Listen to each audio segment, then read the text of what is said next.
Good afternoon, good evening. It's 4:41. I was looking for the mic. There's a lot of stuff on my desk, so I'm hiding it with this angle.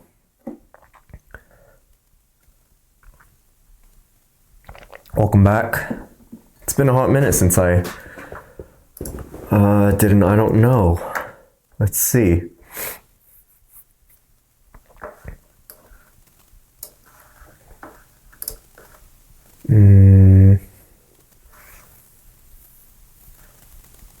Dang, it was December 30th. That was the last time. Since then, there was a lot of other videos. Guys, wow, there's a lot. Obviously, because it's been like 3 months. Today's March 30th, Saturday. It's about 4:40. Well, it's 4:42 now. And I've been meaning to shoot another, I don't know, way earlier, but just got caught up with work and everything else. So, yeah, but here we are. Lots happened. Hope everyone's doing well.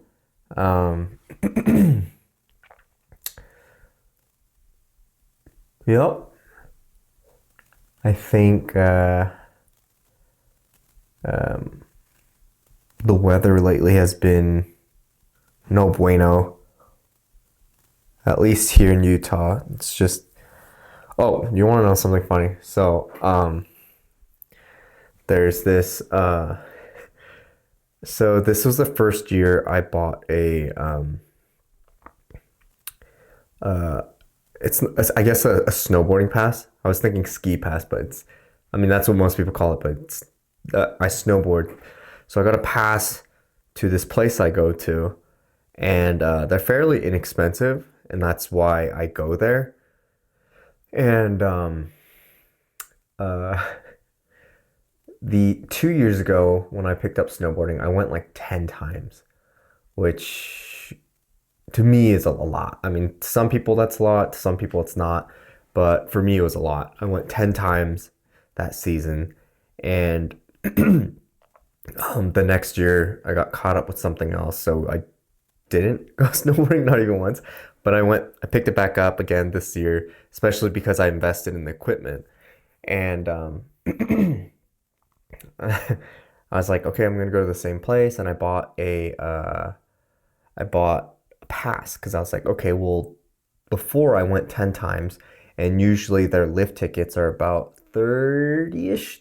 Sometimes you can get it like 19, 20 if you book it a specific day, or however many days in advance, but average 30, 35, and on the higher side 45, if not 15. I wouldn't pay anything above 40, but and I know if you are into snow sports, you're probably thinking, oh, well, the lift tickets to the places I go to is like 80, 100, 150.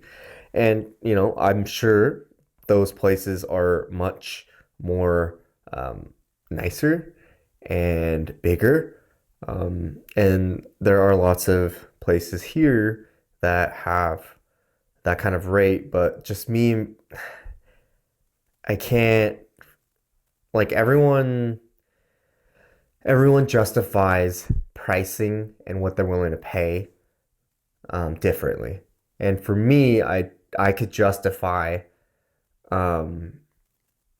spending a little bit more on certain things as opposed to others. Like, I hate spending money on jeans. I just hate it. Speaking of jeans, side note, I picked up these Wrangler cowboy cut jeans, and I paired it with my my Laredo cowboy boots, and it's just, though, first of all, the boots are really comfortable, but second of all, this is the first time I've actually like purchased jeans to wear for myself, and it's just, I love it. It's sturdy.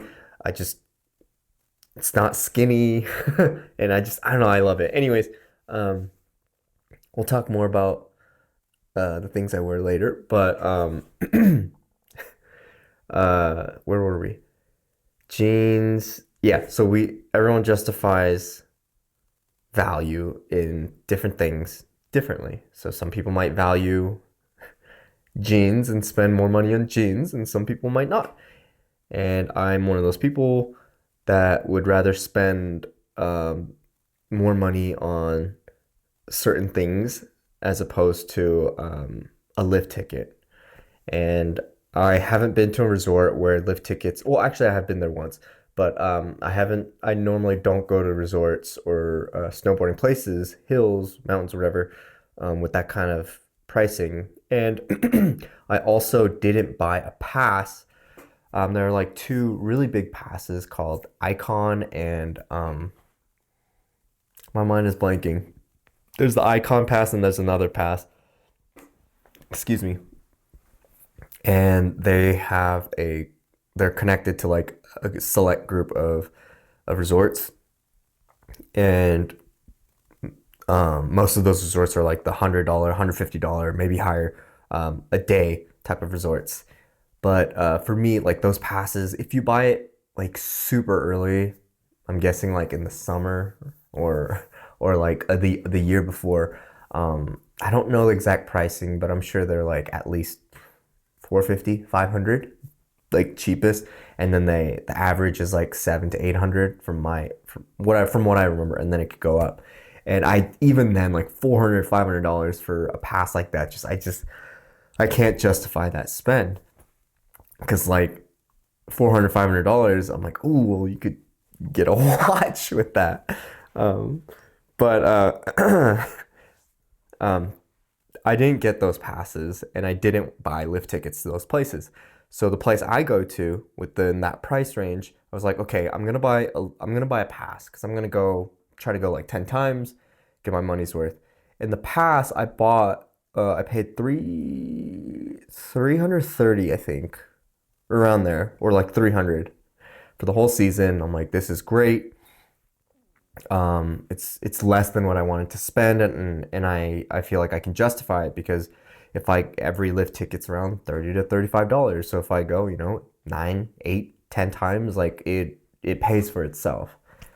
Um, so I get it, and then I go once or twice, and I'm like, cool, I have the freedom to go whenever I want. I don't have to stress about buying a lift ticket because the lift ticket prices fluctuate. And then I got caught up with work and family, so I didn't go for like a week or like 2 to 3 weeks. Then when I decided to go again, it freaking burned down.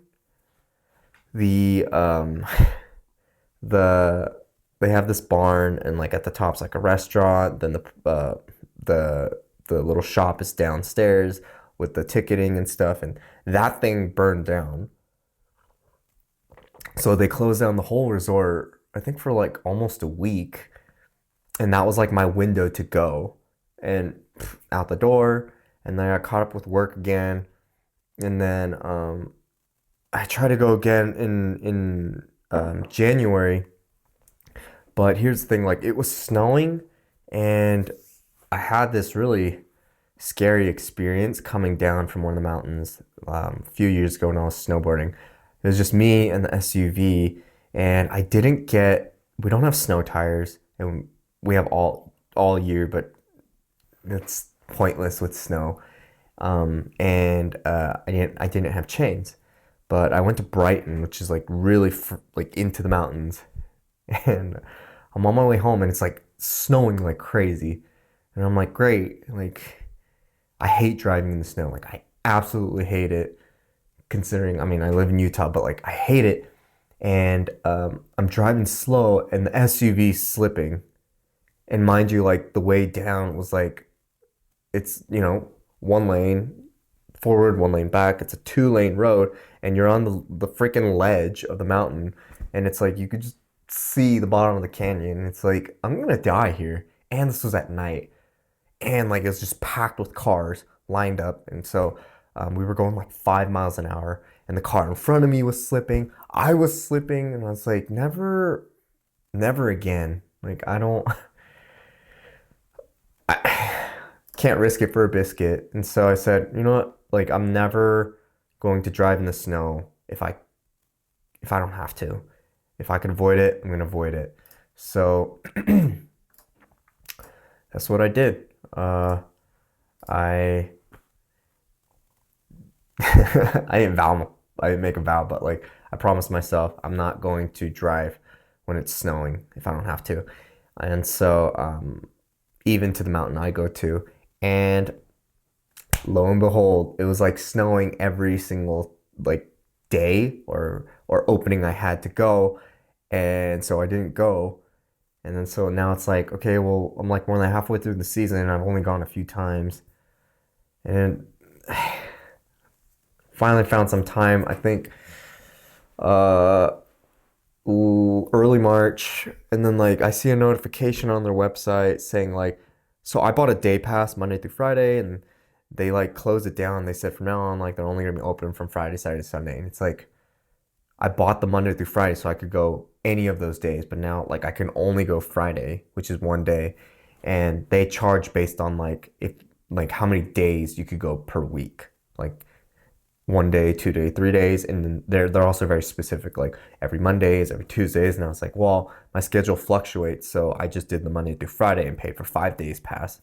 But now I'm like down to only Friday, and given the weather and my new hobby, I don't know if I'll be able to squeeze in another day. So long story short, I thought I would save money by buying a pass, even to the cheaper place, and definitely no. I did not get my money's worth unless I go like the next 10 days in a row. But that's not going to happen. Um, anyways, something going on. And sorry, the monitor is not working. So I can't really see. Oh, there we go. Well, it's lagging like crazy. But yep, there was that. It was a long story. It went longer than I wanted, but snow sports, guys, really fun actually. My friend Joel came down from Boston and learned he learned how to snowboard. And if you don't know, if you haven't tried it, it's very exhausting. It's very taxing on the body the first time you do it. So just be prepared. But it's also really fun. Once you get it, it's really fun. So that's snowboarding for you. And the new hobby. So I ride a motorbike now, motorcycle. Um, I've always wanted to ride a motorcycle, and well, first I was inspired to ride a motorcycle when I was 20, 19, 20, and I considered getting one in college, but um, like where was I gonna put it? Like how was I gonna pay for it? And uh, my sisters and my parents didn't approve of it. So yeah, never got one. And then I kind of like there are things in my life I've noticed now that I'm older. It's like that I have like a really big interest in that I want to get into, but I just can't. And then I just put it in the like in the back of my mind, and I try to bury it and like make sure like, oh, that's not what I want. You don't want that. You don't want to do that. Like, and I try to convince myself that that's not what I should do. And then it comes back. Like maybe every year, every 2 years, it'll come back year and a half. And I start thinking about it a lot, and then that's all I think about. And then like I find excuses to put it back in the back of my brain and not do it. And riding a motorcycle was something like that. And whether it was like, oh, my family doesn't approve of it, or my friends don't really. They're like, what? Well, actually, my friends are like, whatever about it. It was mostly my family. They're like, no way, it's too dangerous. And I'm sure most people have gone through that, and it is very dangerous. But yeah, it was always that, and then like horror stories. Oh well, I saw this, I saw that. My dad saw this, and you can't do it. And I'm like, you're right, it's too dangerous, and just bury it again, and then it just comes back up. And uh, I'm 31 now, and I was thinking it came back up again. Well, it was like last year, it just kind of came up like slowly, like, oh yeah, motorcycles. Cool. But like I didn't like obsess about it. And then earlier this year, it came back up again. And I was like in the mindset and still am, but it's like um I'm gonna do whatever I want to do. Like I'm 31 years old.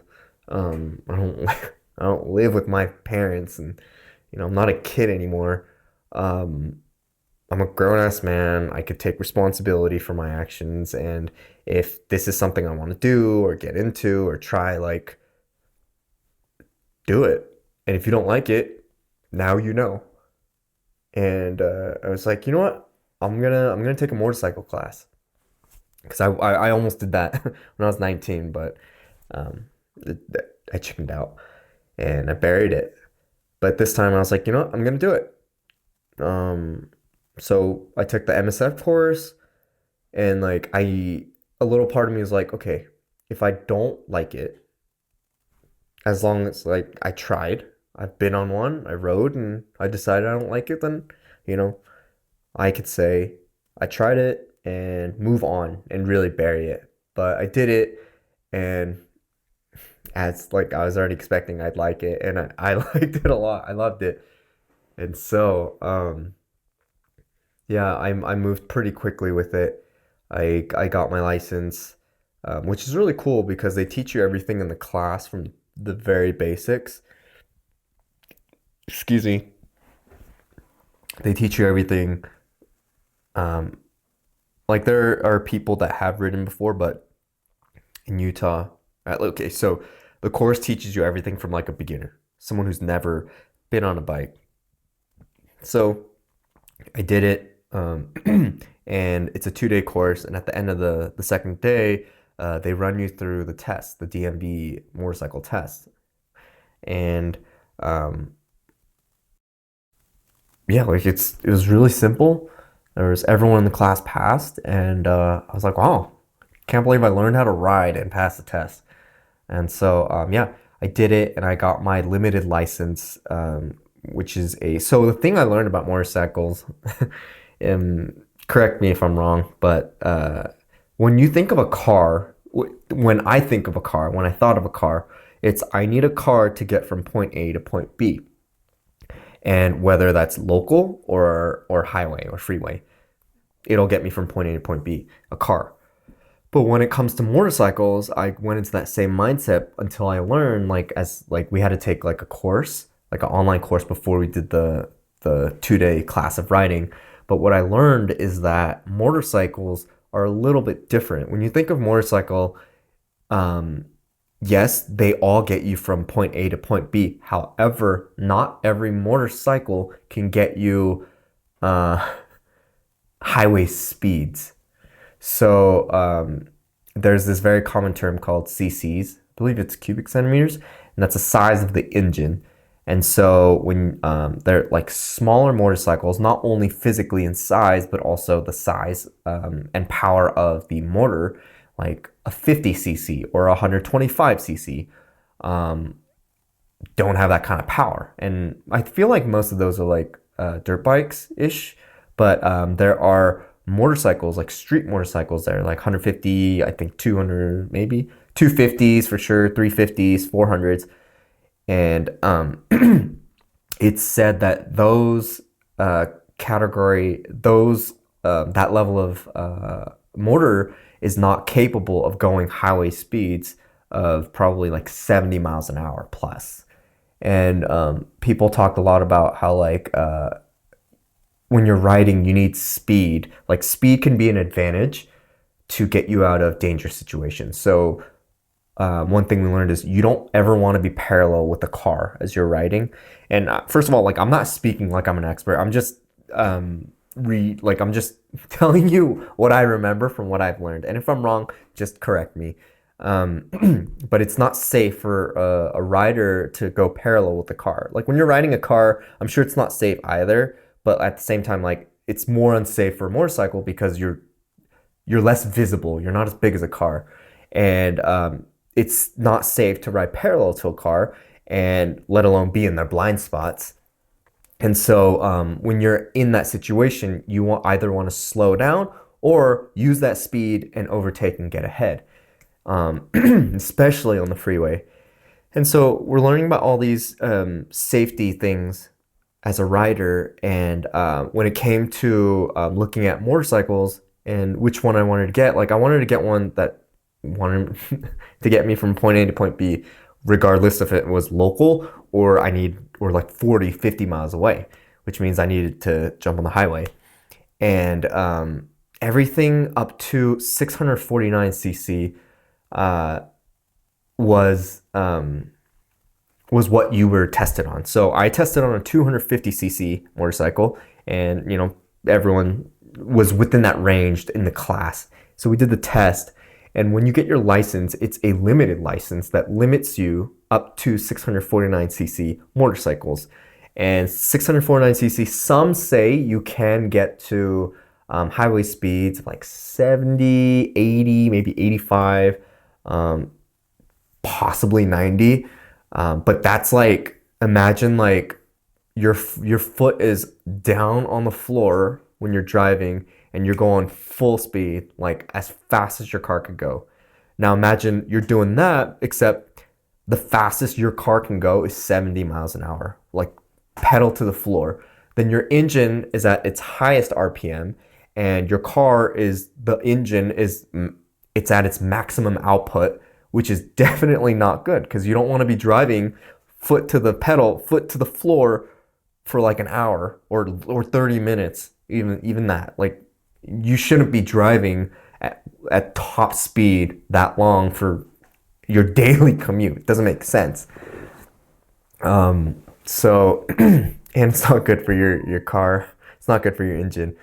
So with those type of CC motorcycles, like if I were to hit the freeway, like that would be it. Just full throttle max to go like 70, 75, potentially 80. And I know most speed limits range from like 65, 70, sometimes 75, but I don't want to be normally commuting at max speed on the bike. And so originally I was looking at a Royal Enfield, actually, Continental GT 650. It's a 600, I think 49 or 648cc. And I was like, okay, well, I might be able to live with it. I'll just, the max speed I think was like 75 full throttle, if not 80. But if I ride around 65, I should be okay, right? But I ended up talking with this guy at a used dealership, and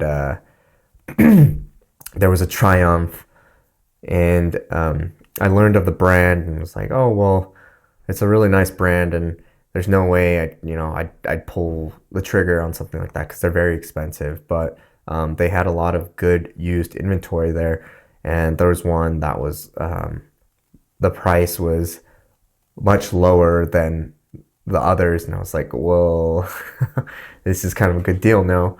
And it was, and I just ended up going with it because it was the same price. It was actually $2,000 cheaper than the Royal Enfield, because the Royal Enfield was the same price, but it was brand new, and like with all the dealer fees and stuff, which was like almost $2,000, which doesn't make sense because it was like almost 50% of the cost of the bike, which, yeah. So I ended up going with Triumph, and I was like, never thought I'd own a Triumph, but I love it so far. I love that classic look with modern technology, and it turns out it's a 900cc. So now I needed to get the unrestricted license. So the categories, the class only allowed me up to 649, and after the class, they allowed people to test with a 650cc or higher motorcycle that they had. I said, well, no, I'm not gonna need a bike that strong, so I just left.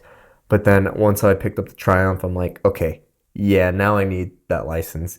And yeah, I picked up the bike, practiced in a parking lot, and practiced the test, and yeah, I passed it, and now I got an unrestricted license. And the bike, a lot of people say, like, from what I've read, is like the higher CCs as a beginner bike is really dangerous and not recommended. But then like there's a good amount of people online that are saying, well, it doesn't really matter. Start on whatever you want, get the bike whatever you want. Just be aware of the throttle, the power. A lot of people say power. Like that's a common thing I hear with bikes. And what I mean by that is like when I was riding the 250 in the class, if I hit the throttle, it was a very slow acceleration, and there wasn't much, beef to it to go. And then on the Triumph 900, when I do that, it's gone. Like it takes off. And so I'm slowly getting an understanding of power in bikes and the different in feels. And every bike's different. But from my experience so far, that's my experience. That's what I could tell. Anyways, yeah, I got the Triumph and I started riding it, and all's good. Started on local streets. First of all, started in a parking lot, then the neighborhood, and then the streets around. Then once I got like proper gear, I started hitting the higher speed local roads like 45, 50, and then we have a road up here that you could go like 55. So I was going like 60 on that one and really getting that feel for speed and getting comfortable with the bike. And then I started going to Salt Lake locally because the speed limit here is 70, but most people in Utah drive like 80. It's ridiculously fast. And I'm sure a lot of people drive 80 like outside of Utah, but for me, it's like 80's fast. Like it's fast. So yeah, I started going locally and started like getting more and more comfortable with speed, and recently started hitting the highways 70, 75, and I think I was like yeah, I've hit 80 before as well. I might have hit 80, I can't remember. But I have hit higher speeds and really got comfortable with that feel, and using that speed and that power in the bike to like overtake and pass like trucks and cars that are going about the same speed as you. It definitely made me feel safer, and like made me understand more that, okay, if I had a bike and I was flooring it and I was going 75, and then cars are like weaving in and out of you or like level with you, and there's a car right behind you, so you can't you could slow down, but like it was just safer for me to just hit that throttle, get past and get away, or get past and get into the lane to like allow other faster vehicles to pass, or just get out of potentially dangerous situations. So yeah, and it was so funny. I told my parents, just sent them a photo of it eventually, and they're just like, I feel like my parents are now at a point where they're like, yeah, he's a grown ass man. Like, what are we gonna scold him? Like he makes his own choices. Like he knows the consequences of his own actions, and he knows to take responsibility for it. So there it is. Just okay. So they're just like, just be safe. And like I wasn't expecting to get an earful, but I guess like that was the appropriate response, considering how old I am and where we are now. Yeah, that was actually like almost similar to the first time I got a tattoo. I tattoos are forbidden in the house, and I feel like growing up, like everything I was taught not to do, or like taught that, ooh, things are bad, like that's bad, we don't do that. Besides drugs and like that stuff, like more so like motorcycles, tattoos, like motorcycles and tattoos were definitely two things my parents were like, absolutely not, no. And they really associate motorcycles and tattoos with like motorcycle gangs, like in the 90s or stuff, dudes that rode Harleys, they were down bad, tattered everywhere, and that's what they associated tattoos and motorcycles with. And that is some of that still around now. Dang, we hit 30 minutes fast. So, yeah, some of that is still around, and that's part of the culture, which I think is actually pretty cool. But, where was I? Yeah, but that's not all of it. You know, not everyone who has tattoos rides a motorcycle. Not everyone who rides a motorcycle has tattoos, and vice versa, and whatever. So, I first got a tattoo, went to Korea, and went to this tattoo artist that I've been following for a while, and I got one. And when I came back, I wore a long sleeve because I still lived at home, and I hid it until I moved out. And then when I was visiting, I was like, "Hey, I actually got a tattoo." My parents were like, "Yeah, we suspected." They're like, "You are always wearing long sleeves. Like something was up. Like you seem sketch." And I was like, "Dang." But by then they were just like, they looked at it. My dad was like, "That's it." Like, because it was like a little one right here, and he's like, "That's it. That's all you got." And he kind of like made it seem like I thought it was a big deal. Like I got a tattoo, and I think they were also expecting it was going to be like huge and something, but it wasn't. And they just kind of like it just blew over. They were like, "All right, well, it's your body." And I got it removed, and I talked about why I had to get it removed before, but I think I want to get it again, which is probably, it sounds stupid to a lot of people because it's like you got one and you paid $1,000 to get this removed, and now you're gonna get another tattoo. Like, but I had to get it removed for my previous employer, so like I like the tattoo a lot, and I didn't want to get rid of it, but I had to, and I did, and it's, you know, I regret getting it removed, and I'm sure you don't hear that a lot. People regret removing their tattoos, but I do regret it because I love that tattoo and it meant a lot to me, and the experience that I had when I went to Korea to get it. So yeah, I want to get another tattoo, probably around that same area, and you know, start collecting them again. And yeah, just do a lot of things I want to do, and yeah, I feel like I rambled for a long time. It's been like it's past 30 minutes for sure. So before we end it, gotta do the classic. Oh, tophenher.com revamped. I lagged, but I finally updated it, and there's actually tophenher.com. So there's a section called promo codes. I just made it pretty straightforward. There's a section called promo codes on tophenher.com, and it gives you discounts and promo codes to various brands like ANCollar that you know. So so ANCollar. Sorry, I can't speak. ANCollar. I've continued my partnership with them, and we extended the promo code use. So use the code TP15 for 15% off your full order. They actually have a new line of stuff that they just released. Pretty cool stuff. So if you're looking for that perfect dress shirt, that comfortable dress shirt, that dress shirt that you could run a 5K in, check out ANCollar and save 15% off. Use TP15. Okay, so that's ANCollar. That's actually a little, I'll probably cut that out and use that for Instagram. But there's also other codes for Firebox. You could save 20% using TP20. Jack Threads, you could save 10% using HYUNW. And then there's this brand that I like a lot. And if you're into hoodies and I guess like hoodies and outerwear, there's this brand called Seventh Earth Studios. And you might have seen their ads on Instagram because they run a ton of those. But I picked up a hoodie from them. I did a video on it.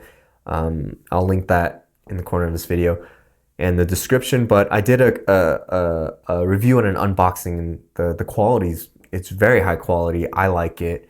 I've been wearing it almost every other day, and I have a code with them. It's Topher, Topher, and that gives you 10% off. So Seventh Earth Studios. And lastly, Revival. I've had a good amount of DMs and people reach out to me regarding promo codes because the previous promo code I had for Revival was very limited. It was like a month last year. But now they opened up a storefront.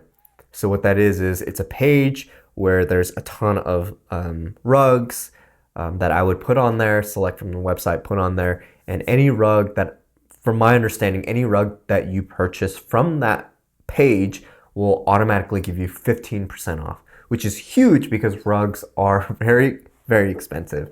So I'm really glad. And the previous code, I think, only gave you 10%. So I have an idea of the type of rugs I want to put on there. But if there's a rug you like from Revival Rugs, just DM me, reach out to me, and I'll throw it up on my storefront. And then, you could get the rug of your dreams for 15% off. Very high quality rugs. And like also machine washable, which is super convenient.